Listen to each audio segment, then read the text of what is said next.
চরপাখিয়া 2 নম্বর প্রাথমিক বিদ্যালয়ের পক্ষ থেকে এসেছি নির্মল বিদ্যালয় পাক্ষিক অভিযান 16 সেপ্টেম্বর থেকে 25 সেপ্টেম্বর। আমাদের পরিষ্কার পরিচ্ছন্ন থাকতে হবে, সপ্তাহে প্রতিদিন স্নান করতে হবে, একদিন শ্যাম্পু করতে হবে, প্রতিদিন নখ কাটতে হবে, সাবান দিয়ে ভালো করে স্নান করতে হবে, দিনে দুবার ব্রাশ করতে হবে, সকালে ওঠার পর ব্রাশ করতে হবে, রাতে খাওয়ার পর ব্রাশ করতে হবে,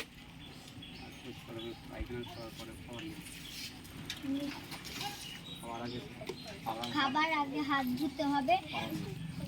সাবান দিয়ে, পায়খানা করার পরে ভালো করে সাবান দিয়ে হাত ধুতে হবে,